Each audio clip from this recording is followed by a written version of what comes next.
This is Let's Talk Business with your hosts, Marc Ebinger and Jenevy Sims. Now, here's Marc.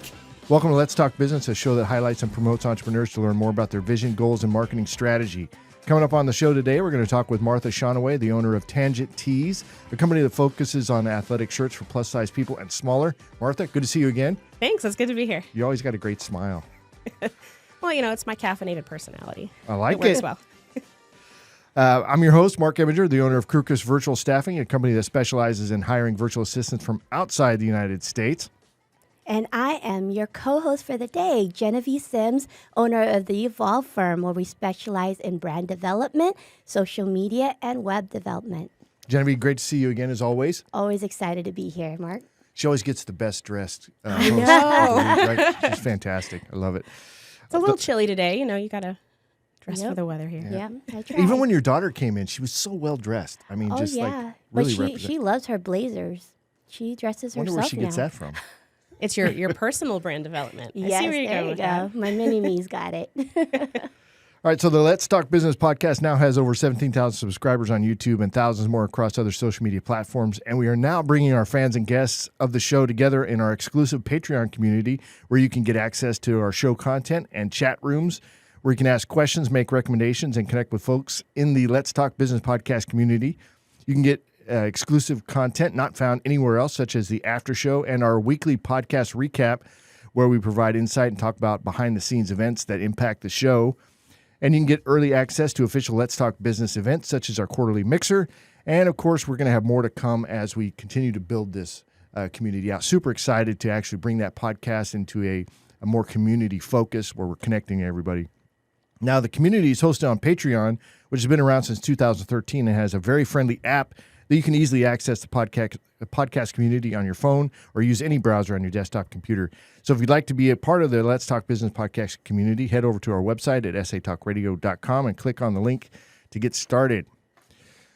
All right, Martha, it's good to see you again. You came in last time because you work with Pause for Purple Hearts, a fantastic organization. I honestly got a little choked up at one point. You didn't see it, but I held it back. Oh, no. It's just because it's very endearing, the work that you guys do over there. Being a veteran myself, and I know you're a veteran as well. Go Navy. So it's great. But now we're in here to talk about the business that you're really this is how you're going to make your living, right? Yeah. Is this the only thing you're doing as far as revenue goes to make money? Is this business, or do you have like a side gig or a job? My full-time employment is with Pause for Purple Hearts. Okay. So I'm their site manager there.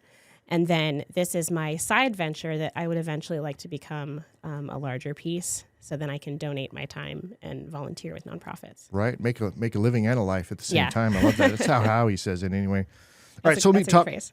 me talk a little bit about so certified PMP. What is that? So that is a project management professional. So if someone sees a problem, we're the kind of people who can work through all of the steps, figure out a better way to go about it, and make sure that you circle back and really make the best program or project possible. Cool.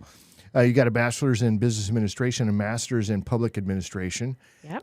You're finalist in the 2023 Second Service Foundation Military Entrepreneur Challenge, which is one of the main reasons I got to just being honest. One of the main reasons I wanted to have you in here is because I don't think enough people know about that, and Yes. and I know you competed in that, so we want to talk about that. Yeah. So as we get into this, let's start with your background, kind of what your professional background, what led you to where you're at now.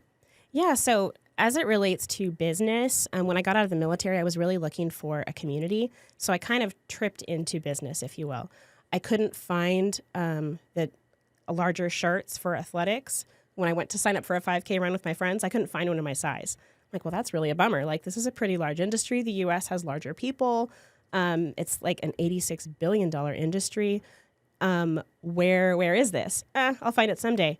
Fast forward to this year, and I'm like, okay, it's time to actually do this. But I didn't want it to be a passive income or let's just make money with this. I wanted it to focus on community. So I decided to make it community focused by intentionally connecting people and intentionally being inclusive in every way possible. So the 2023 this Service Foundation Military Entrepreneur Challenge, right? This is a mouthful, right? So give me a little bit of background on what that is and how did you find it? I tripped into it. So A lot of tripping I love going it. on. I You're know. tripping a lot. I do a lot of searching and research. I'm a real research nerd. And so I was looking online, no specific search engines there.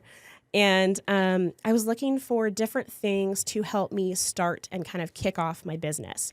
Because with my spouse, I was really intentional with not trying to mix finances, like personal finances and business.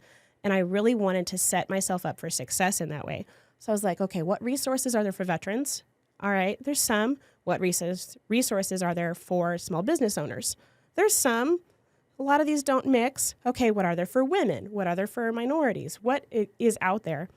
And I found the Beyond the Battlefield conference, which is a conference up in Arlington, Texas, for military and military-affiliated small business owners, primarily. And that is where I learned about the Second Service Foundation. So I went onto the website, and I'm like, okay, what is this conference about? Maybe I can learn something there. Then I found Second Service, and I'm like, wait, they have this pitch competition. I don't know what that is. Let's read more. And so I dug into it, and I'm like, wait, this is something I could do. If nothing else, for practice, right? It's not huge risk, but, what's the worst thing that could happen is I practice, I learn some new skills, and I move on to the next thing. But I met so many great people there, and all these veterans and military spouses were working together to help each other's businesses grow. So finding that was exceptional. It's valuable. It's super valuable because everyone has different skills, and most had a really common goal of giving back to veterans, giving back to the community, and helping each other. It's not about stepping on each other. It's not about making millions and just doing whatever you can to get there. Collaboration there, right? Yeah, the collaboration. Yeah. It was huge. And so with that one, I got to the top 3 contestants. I think there were about 12 of us. Wow. So when I made it to those top 3, I received $1,000 in capital from Second Service Foundation and with their partners. And that qualified me to go to Las Vegas to the Military Influencer Conference, another amazing resource with lots of collaboration. And I got to pitch again in front of a larger audience and met a lot of other people and made some new relationships there. How did you prepare for the bigger one? Did you watch a lot of Shark Tank? No, so I am admittedly a Shark Tank fan. I am too. I'm a sucker, and I'm like, wait, how did they prepare? What did they do? Okay, there's all this juggling. Some of those acts are really flashy, and I'm like, Oh, yeah. okay, that's cool, but they're not super interested in the flesh. They want to know the numbers. They want to know the brass tacks of it. So the way I prepared for both was a little bit different. I wanted to know who my audience was. Knowing your audience, what your target audience is huge. So we had a smaller preliminary, right? You're in front of this panel of judges. Okay, well, I'm not pitching to the average veteran. I'm not pitching to the average customer. I'm pitching to business people who are experts in their field, who want to know how I can make this work and that I know what I'm talking about and I know how to tackle the tough parts. So I tailored how I talked about it, because I only had 2 minutes, what I talked about, how I talked about it, and let them know that I can also connect to people. So that's what I focused on for the judge panel. Then when I went to go pitch it to the larger audience in front of a few hundred people, then I tried to connect with the audience as they're associated with the military and as they want to connect to community. Wow. And when it comes to being in front of a bigger audience, how were your nerves when you stepped on that stage? On fire. Yeah. My nerves were running wild. In front of the judges panel, I was a lot more confident, a lot more comfortable. Smaller. It was smaller, Right. and it was intimate. It was very specific set of people. I knew what their backgrounds were because I could see, okay, these are the judges for the competition. You got a chance Here's their to fields. research it, right? Yeah, even if I just look at their title and company, I already know this is kind of what they're going to think about, right? But I didn't have that chance with a larger audience. And I'm like, wait, how do I connect to them? And that was harder for me. Mm-hmm. So that personal connection and building a relationship with somebody is really hard. Absolutely. For that huge group. So, All All right. Well, good job Yeah. doing that because that's Yeah, not easy, right? congratulations on that. So Yeah, let's that was get wild. let's get into your business a little bit. So Yeah, how your so- business model works, because I Yeah. mean, there's lots of folks out there doing T-shirts and stuff Yes. like that. Your niche is the plus size Yes. and smaller. And smaller, yeah. Okay. I didn't and want athletic. Yes. Okay. Yeah. So then let's build on like what are the minimum orders? How are they made? Let's get into Yeah, that.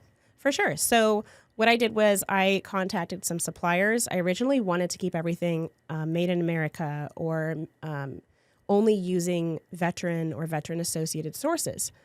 Turns out that is exceptionally hard. Oh, yeah. I couldn't find a single fabric manufacturer that could produce what I wanted that was veteran-owned or associated.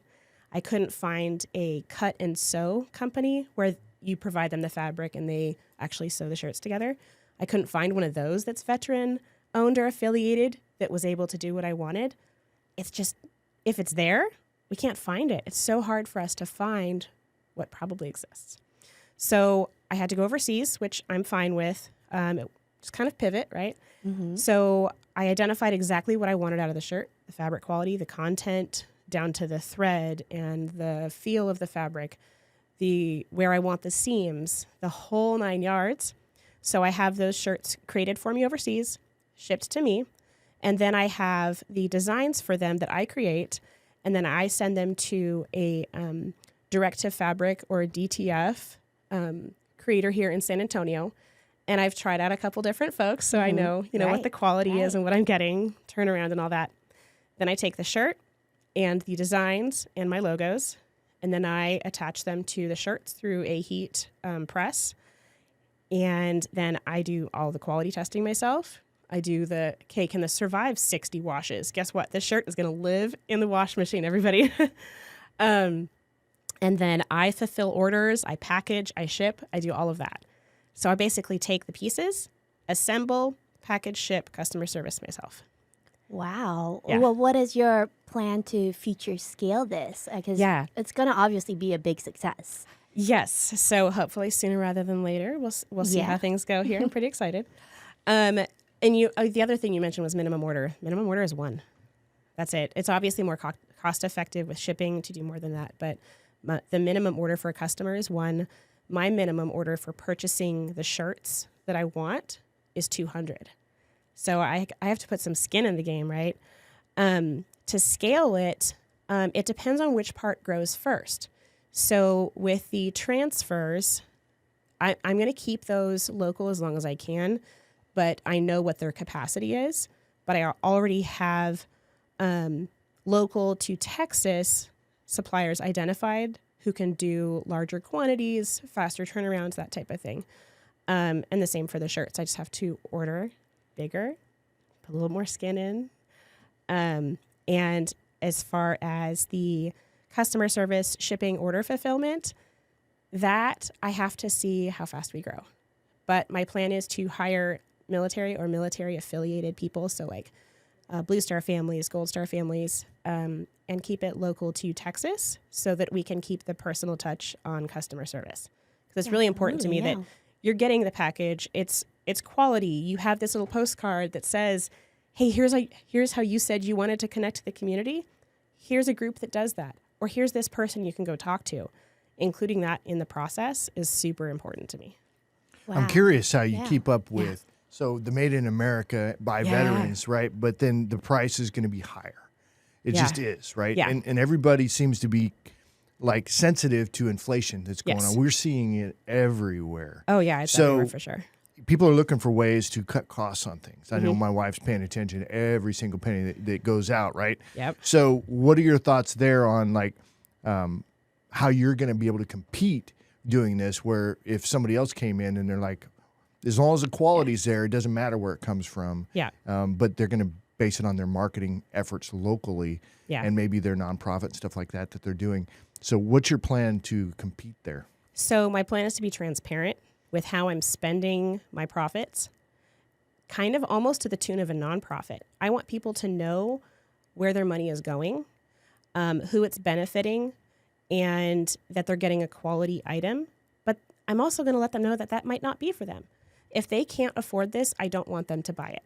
I want them to focus on themselves and making sure they are healthy, that they themselves, their family is provided for.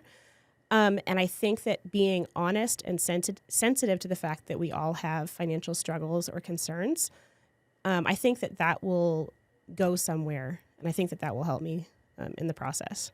Well, certainly if you're paying attention to quality, that's going to be a factor, right? And then customer service is also a factor because people are looking more and more for customer service. Yeah. So, I think that's pretty cool. All right.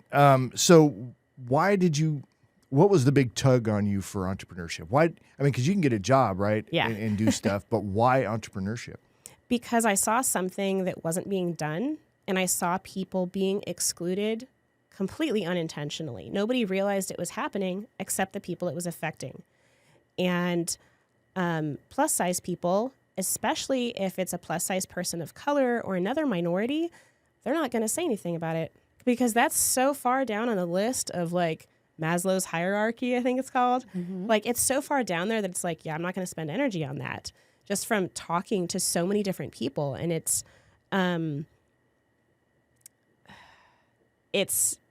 something that I decided that if I wanted it to change and I wanted to be accepted for who I am and I want my neighbor to be accepted for who they are, I can't wait for someone else to do it. I'm just going to have to do it myself. Right. I'm like, okay, I have some of the skills needed. I will find other people who can fill those gaps, but I'm just going to have to do it. That's what entrepreneurship is really about, right? Solving problems, seeing the need and filling that gap. Yeah. And I love what you just said there. When you're creating a business, especially with a special niche like yours, you're really looking for how to improve somebody's life, how to improve and how to make sure that what you're bringing to the table is something that you're reminding them also that, hey, you're part of this community. You're going to be included, and here's how we're going to do it. So I love how you said that. Thank you. So how are you growing your business? Where are you really focusing in on? Right now, I'm focused on getting all of my ducks in a row because we are launching this month. Yeah. Yes, so congratulations again. You. This is a I'm big so month excited. for you. It is such a big month. Like I've got all my domains funneled. I've got this lined up. I'm getting my orders in. I'm getting my shipment, my first large shipment of the custom shirts. Should be here this week. I'm super excited. How many shirts coming in? 200. Okay. Yeah. So I got a little skin in the game there right at the end of the year. And how I plan on growing it is meeting the need where it shows up. So how are you marketing, though? I know you're a networker. Yep, I'm a big networker. That was going to be my next question, Mark. So, sorry. No, you're good. I'm always asking about marketing. We think I'm alike, always about marketing. Yes. So the networking part is actually super helpful for shirts that are not my target customer. So, for example, we have someone in common that I talked to about, they have a race coming up. They're like, well, I want to have some size-inclusive shirts. Cool, I can help you with that. That's not my target, right? But that's something that I can do on the side to help me reach my goal. So I'm not going to market for those types of orders, but I can fulfill them as I have the time, right? For the actual target customer, social media, especially Facebook, Instagram, and TikTok. TikTok is going to be the last one I tackle because I'm no lie, it is not my thing. It's actually a lot easier than people think. I just referred somebody oh my gosh. to a lady that I know that she makes viral TikTok videos. That's her thing. Yeah. And it's like she's growing really fast here in San Antonio. I have to defer to someone like that for their expertise because I'm the type of person, I want to focus on the business side of it, and I will do whatever I need to let someone else fulfill that part. Because I think the 3 platforms I'm on is kind of my max personal capacity. Like I just won't be able to divide my time. And fairly. where yet? Facebook, LinkedIn? Facebook, LinkedIn, and Instagram. Like that's kind of that's my max. But currently for purchasing, it would be online, right? Yeah, I'm sorry. Yeah. So through my website, tangenttees.com.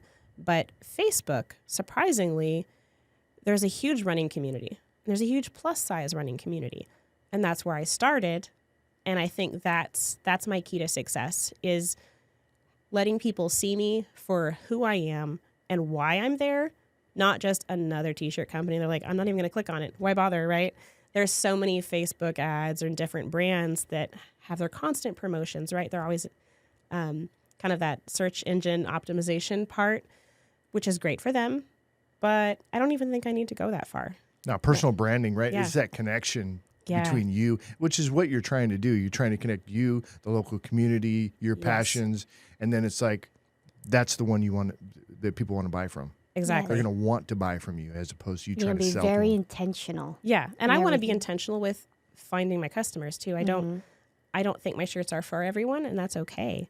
But I want everyone to feel like they belong in it, like they would belong in my community, like they are welcome no matter who they are. Okay.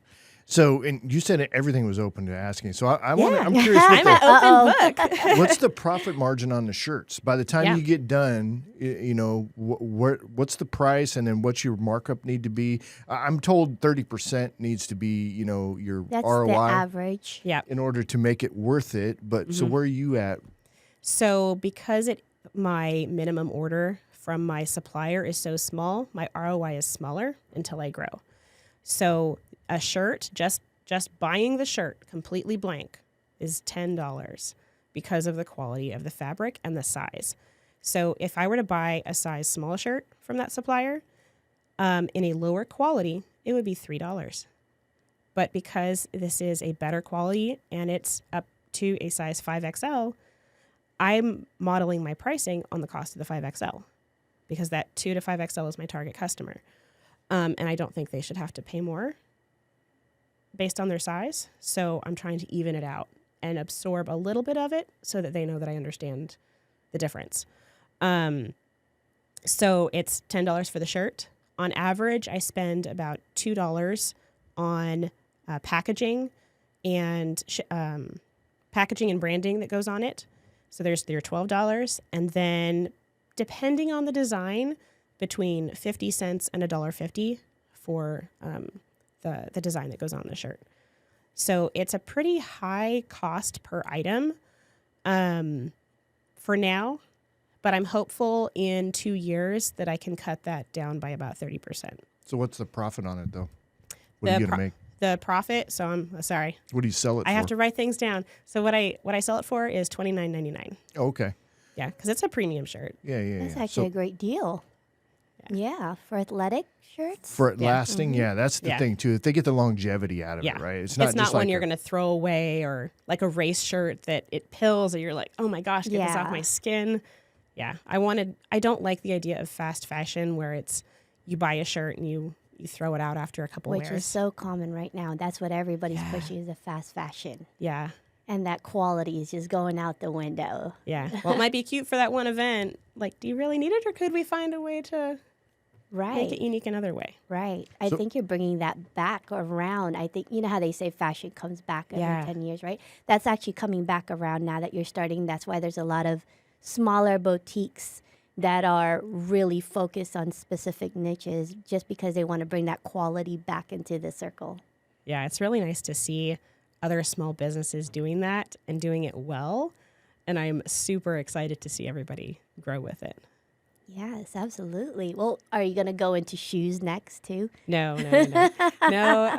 Are we going to expand further and do the whole wardrobe? I mean, shoes would be cool if there are some other brands out there that are interested in doing more fun colors for wide widths. I'm just going to throw that out there. I mean, I have to buy men's shoes because I have bigger feet. I am a sturdy person. Wow. So my shoe options for my running shoes, It's very limited. black, then? Wow. blue, and gray. Occasionally a neon yellow or orange, like detail in it. Wow. And I'm like, I like color. You would know based off of today, but you know, I like color. I like being seen. I like other people to be seen. And I think there's a lot of opportunity for some of those boutique businesses Absolutely. to kind of capitalize on that and bring more people in. Yeah. I used to actually, one of my first jobs was working at Nordstrom's in Oh, wow. Hawaii. And back then, Nordstrom's in Hawaii only had the shoe department. We didn't have the full department store. Oh, wow. That came after I left Hawaii. But one of the things that I love about Nordstrom is their customer service.